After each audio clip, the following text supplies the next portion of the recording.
Take one.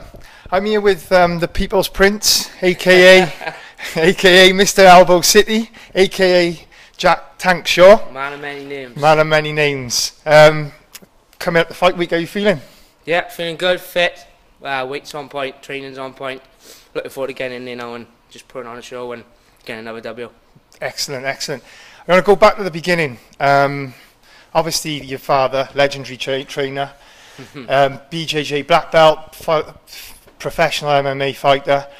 It'd be an easy question to say how did it all start, but is there a moment that you can remember going back that you thought, actually, that's me now, that's why I want to do this? Obviously I've been training like all my life, but it was the moment I think I probably thought this is it was when I first won the British Jiu-Jitsu Championships. It was like, obviously I hadn't competed a great deal, so to win that, and I think I was 15 or 16, I thought, oh, I'm not half bad at this. And then obviously your confidence grows then, and then obviously when you're seeing the boys do it, like Jack, Martin, Chris at the time, they're all building up these big names for themselves. I thought, that could be me one day. And everyone kept telling me, oh yeah, you know, you're good enough, but until you do it yourself, you don't put it in your own head. And then I had my first fight, and then I had my second fight, and then I think it was the third fight where I done a bit of boxing, I come back, I had my third fight, and then I thought, no, do you know what, I'm going to give this a good go. And then the plan then from like my fourth or fifth amateur fight was to always go pro and do it full time. And obviously now I'm living the dream, training 3 times a day, so I can't complain. And hopefully I keep going the way I am, then we won't be far off reaching that dream and reaching those goals. I'll come on to those goals towards the end, but what is obviously you've got a brain in there as well, you've got a degree, you know, you graduated last year. Not just a pretty face. Not just a pretty face. Obviously some people will go, I'll get a job behind the desk now and take it easy. Yeah. You don't, and you could do that. So what's the motivation?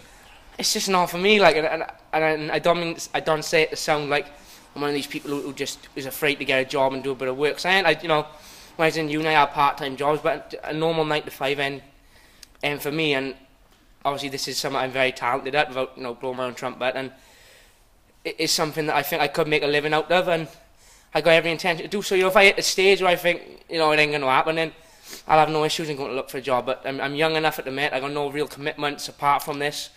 So, you know, I think anyone who's in my shoes would do the same if they're lucky enough to train full time and they can possibly make a living out of it. I'd encourage anyone to just, you know, give it a go while you're young enough. Because there's boys up here now who'll tell it to your face, like if they had my opportunity, they'd jump at it, but, you know, they got kids and they got houses and they got cars to pay for, whereas I'm lucky at the minute. I haven't got no real commitments.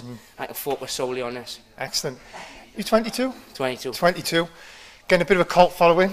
You've got your own song. You've got grown men having tattoos on them. You know, you take an army to the Newport Centre. You will for the next Cage Warriors. How do you feel about all this? You know, this fame coming. Yeah, I mean, I try to take it in my stride. Obviously, we got like 15 people with my name tattooed on, and it's a bit. When I sit back and think about it, it's a bit nuts. And obviously, I've done probably close to 200 tickets for this fight, right. So the following's growing every single time. Now, don't you know, I've got supporters who follow me since my first fight, but every time, you know, people are jumping in and getting involved with the boys as well. Now there's people sat up with them now in the crowd, and they haven't got a clue who they are. They just see them with the Jack Shaw tops on. They're like, oh, they're here for a good time, so we're going to get involved now. But yeah, so it's at times it can be overwhelming because you don't appreciate like how many people you go off supporting you until the big event, the big fight night. But you know, I'm aware of the support they give me, and I'm always grateful for it. And I try to give a bit back when I can as well. Well, you have done that. You know, the last fight especially, you just, you know, obviously walked through him. I mean, he's a good opponent as well.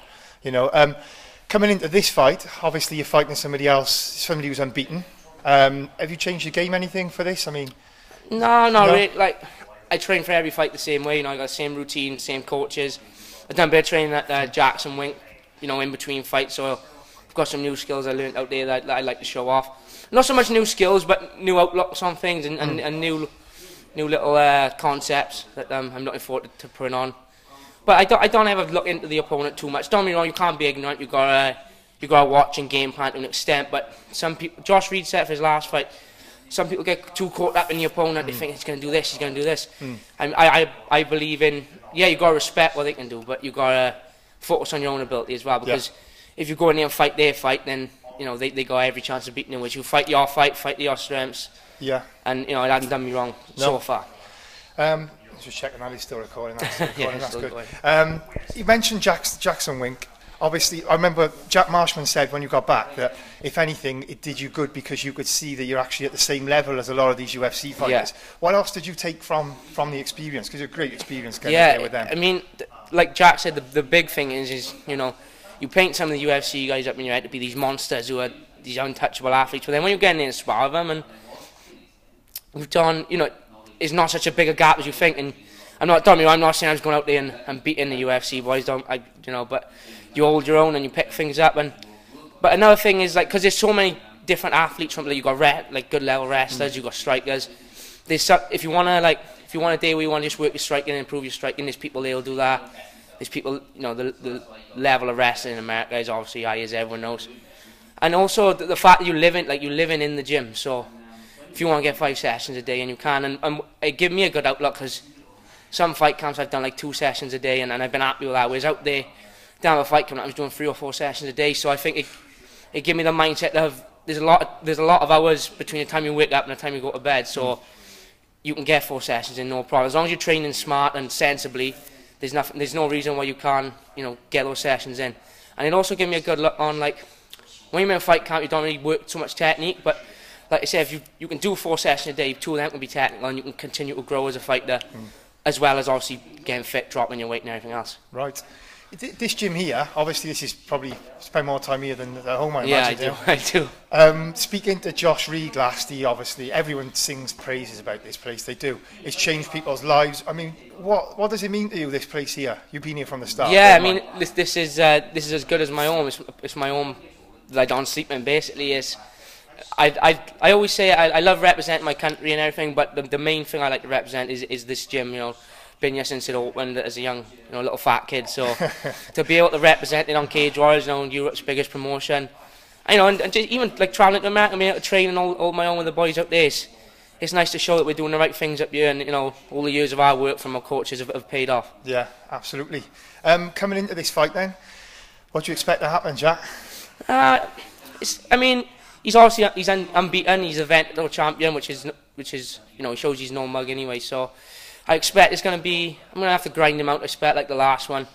You know, he's going to be wary of that takedown. But they all are, you know what I mean? So maybe I'll get to show off my striking a little bit and not just go straight to the ground. But I expect I'll get the finish. I'm confident I'll finish him.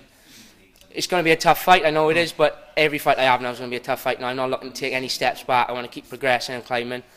I'd probably say 2nd or 3rd round submission I'm going to go for. Look forward to that. But, you know, I'm happy to win anyway. If I got to beat him on decision, I'll beat him by decision. If I can beat him in the first 10 seconds, I'll do it like that. But, you know, as long as I get a win, I'm a happy man. Brilliant. You know, obviously, Cage Warriors have been putting some marketing into you at the moment.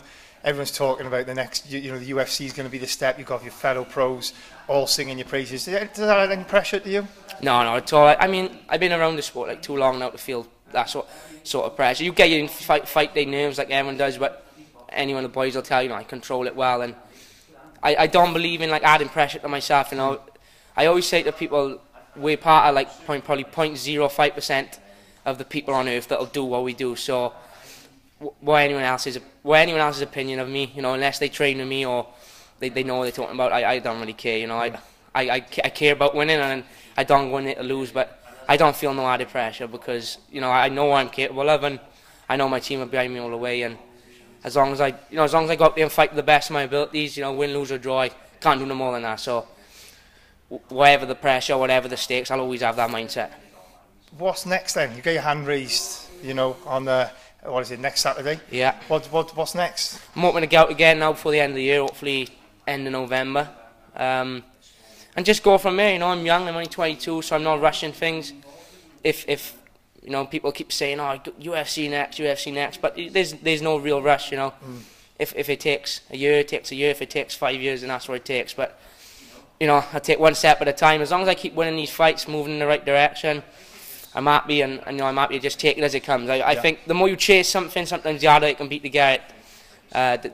When you just let things happen, and that's how they tend to go. Same with BJJ and a lot of boys, they'll chase a blue belt, they chase their purple belt, and they don't come, and then you ask them, they're like, well, I wasn't expecting to have it. So I look at fight in the same way. If something crops up, a big opportunity crops up, I'll be ready to take it. But at the minute, I'm happy to just keep going one fight at a time, one win at a time. What's the dream fight? What would be your dream fight and dream place to fight? Obviously, dream place, Millennium Stadium. Sell at the Millennium Stadium. Probably, obviously, it got to be the UFC title. Like that's anyone who's got any sort of ambition in the sport is to win the UFC title. I know it's miles and miles away at the minute, but everyone got a dream. So I mean, probably. Who against? I don't know. The belts are jumping around like mad lately. You know, there's not many champions that are holding on to their belt for a long time. So whoever the champion is at the time, fight them in the Millennium Stadium, 100,000 people. You know, be like MMA's Joe Calzaghe. That would be amazing. That would be. Well, that's it, I guess, mate. You've answered all my questions. Thank you very much. No problem. Good man, and good luck. Thank you very much. Saturday. Cheers, mate.